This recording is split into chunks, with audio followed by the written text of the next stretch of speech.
जय श्री राम। श्रीमद् भागवत पुराण की जय। 19वां अध्याय।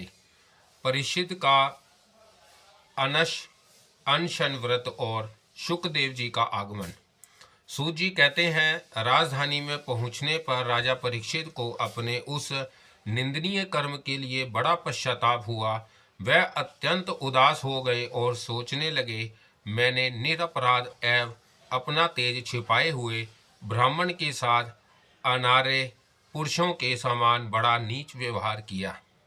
यह बड़े खेद की बात है। अवश्य ही उन महात्मा के अपमान के फलस्वरूप शीघ्र से शीघ्र मुझ पर कोई घोर विपत्ति आवेगी। मैं भी ऐसा ही चाहता हूँ, क्योंकि उससे मेरे पाप का प्रायश्चित हो जाएगा और फिर कभी मैं ऐसा काम करने का दुस्साहस नहीं करूँगा।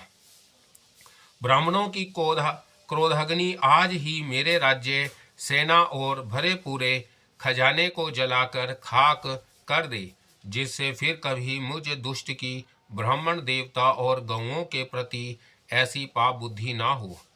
वह इस प्रकार चिंता कर ही रहे थे कि उन्हें मालूम हुआ ऋषि कुमार के शाप से तक्षक मुझे डसेगा। उन्हें वह धधकती हुई आग के समान तक्षक का डसना बहुत भला मालूम हुआ। उन्होंने सोचा कि बहुत दिनों से मैं संसार में आसक्त हो रहा था, अब मुझे शीघ्र वैराग्य होने का कारण प्राप्त हो गया।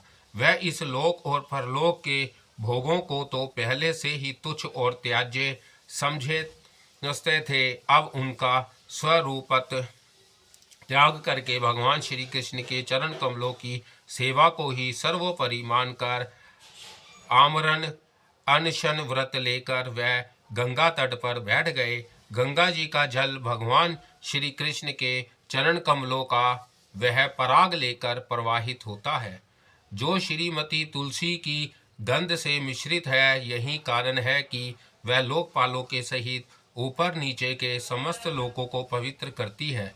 कौन ऐसा मारण सत्र पुरुष होगा जो उनका सेवन ना करेगा। इस प्रकार गंगा जी के तट पर अमरण अनशन का निश्चय करके उन्होंने समस्त आसक्तियों का परित्याग कर दिया और वह मुनियों का व्रत स्वीकार करके अन्याय भाव से श्री कृष्ण के चरण कमलों का ध्यान करने लगे।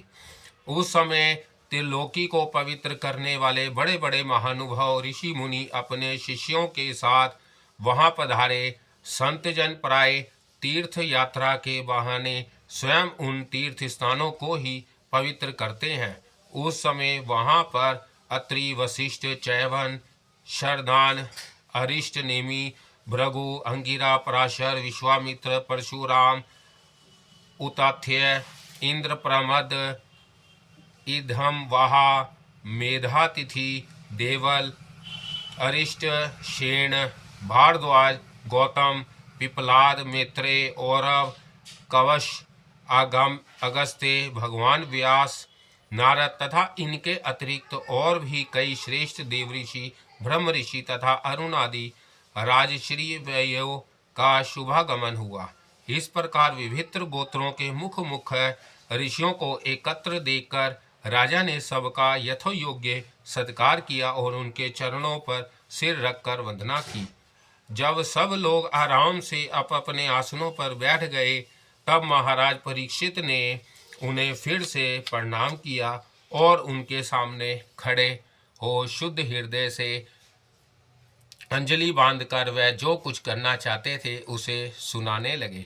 राजा परीक्षित ने कहा, अहो समस्त राजाओं में हम धन्य हैं, धन्यतम हैं, क्योंकि अपने शील स्वभाव के कारण हम आप महापुरुषों के कृपा पात्र बन गए हैं। राजवंश के लोग प्राय निंदित कर्म करने के कारण ब्राह्मणों के चरण धोवन से दूर पड़ जाते हैं। यह कितने खेद की बात है। मैं भी राजा ही हूँ। निरंतर देह गेह में आसक्त रहने के कारण मैं भी पाप रूप से ही हो गया हूँ। इसी से स्वयं भगवान ही ब्राह्मण के शाप के रूप में मुझ पर कृपा करने के लिए पधारे हैं। यह शाप वैराग्य उत्पन्न करने वाला है, क्योंकि इस प्रकार के शाप से संसार सक्त पुरुष भयभीत होकर विरक्त हो जाया करते हैं। ब्राह्मणों, अब मैंने अपने चित्त को भगवान के चरणों में समर्पित कर दिया है। आप लोग और माँ गंगा जी शरणागत जानकर मुझ पर अनुग्रह करें। ब्राह्मण कुमार के शाप से प्रेरित कोई दूसरा कपट से तक्षक का रूप धर कर मुझे डस ले अथवा स्वयं तक्षक आकर डस ले, इसकी मुझे तनिक भी परवाह नहीं है। आप लोग कृपा करके भगवान की रसमयी लीलाओं का गायन करें। मैं आप ब्राह्मणों के चरणों में प्रणाम करके पुनः यही प्रार्थना करता हूँ कि मुझे कर्मवश चाहे जिस योनि में जन्म लेना पड़े, भगवान श्री कृष्ण के चरणों में मेरा अनुराग हो, उनके चरणामिश्र महात्माओं से विशेष प्रीति हो और जगत के समस्त प्राणियों के प्रति मेरी एक सी मैत्री रहे, ऐसा आप आशीर्वाद दीजिए। महाराज परीक्षित परम धीर थे। वह ऐसे दृढ़ निश्चय करके गंगा जी के दक्षिण तट पर पूर्वाग्रह कुशों के आसन पर उत्तर मुख होकर बैठ गए। राजकाज का भार तो उन्होंने पहले ही अपने पुत्र जन्मेजय को सौंप दिया था। पृथ्वी के एक छत्र सम्राट परीक्षित जब इस प्रकार आमरण अनशन का निश्चय करके बैठ गए, तब आकाश में स्थित देवता लोग बड़े आनंद से उनकी प्रशंसा करते हुए वह पृथ्वी पर पुष्पों की वर्षा करने लगे तथा उनके नगारे बार बार बजने लगे। सभी उपस्थित महर्षियों ने परीक्षित के निश्चय की प्रशंसा की और साधु साधु कहकर उनका अनुमोदन किया।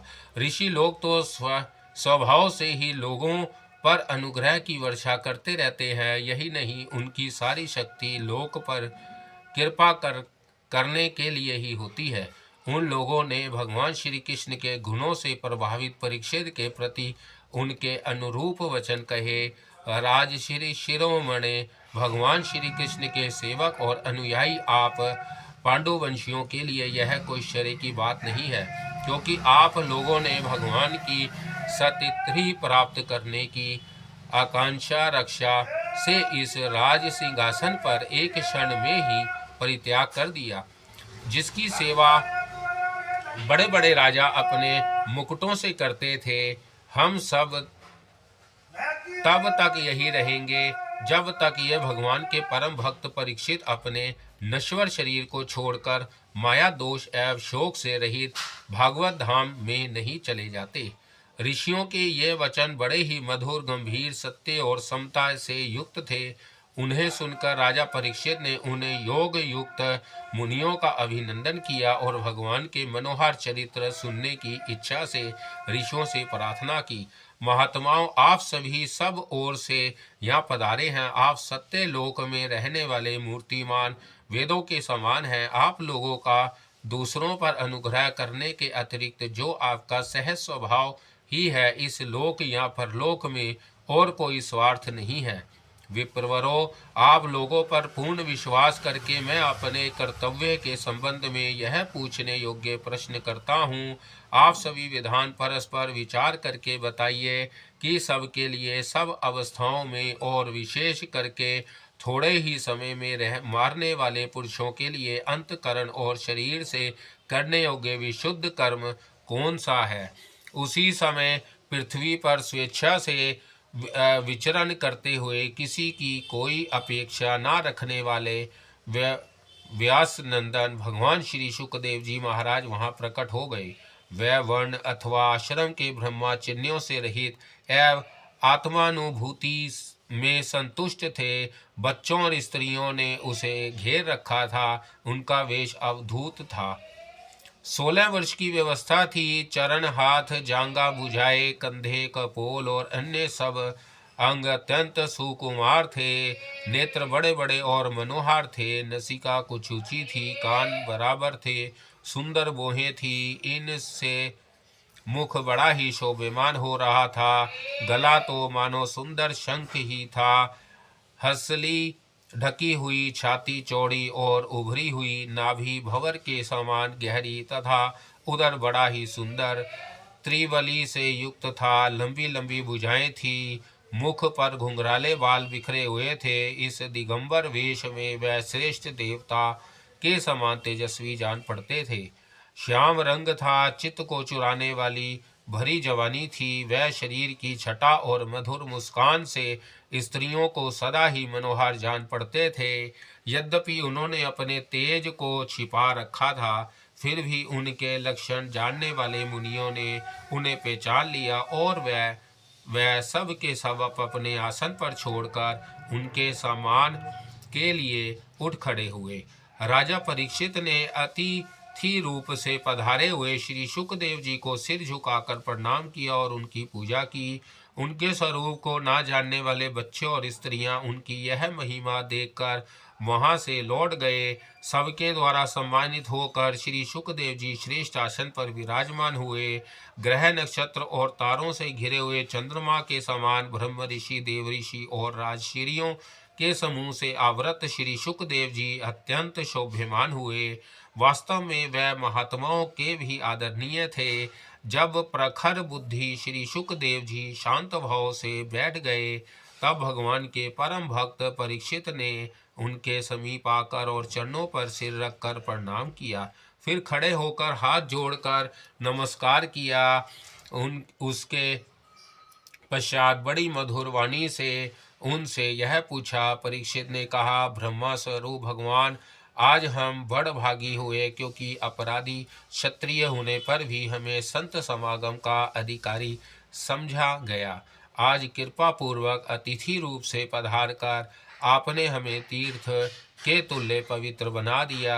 आप जैसे महात्माओं के स्मरण मात्र से ही गृहस्थों के घर तत्काल पवित्र हो जाते हैं। फिर दर्शन, स्पर्श, पाद प्रक्षालन और आसन दान आदि का सुअवसर मिलने पर तो कहना ही क्या है। महायोगिनी जैसे भगवान विष्णु के सामने दैत्य लोग नहीं ठहरते, वैसे ही आपकी सतिथि से बड़े बड़े पाप भी तुरंत नष्ट हो जाते हैं। अवश्य ही पांडवों के सुहृदय भगवान श्री कृष्ण मुझ पर अत्यंत प्रसन्न रहे। उन्होंने अपने फुफेरे भाइयों की प्रसन्नता के लिए उन्हीं के कुल में उत्पन्न हुए मेरे साथ भी अपनेपन का व्यवहार किया है। भगवान श्री कृष्ण की कृपा ना होती तो आप सरीखे एकांत वनवासी अव्यक्त गति परम सिद्ध पुरुष स्वयं पधार कर इस मृत्यु के समय हम जैसे प्राकृत मनुष्यों को क्यों दर्शन देते। आप योगियों के परम गुरु हैं, इसलिए मैं आपसे परम सिद्धि के स्वरूप और साधन के संबंध में प्रश्न कर रहा हूँ। जो पुरुष सर्वथा मारण सत्र है, उसको क्या करना चाहिए? भगवान, साथ ही यह भी बतलाइए कि मनुष्य मात्र को क्या करना चाहिए। वह किसका श्रवण, किसका जप, किसका स्मरण और किसका भजन करे तथा किसका त्याग करे।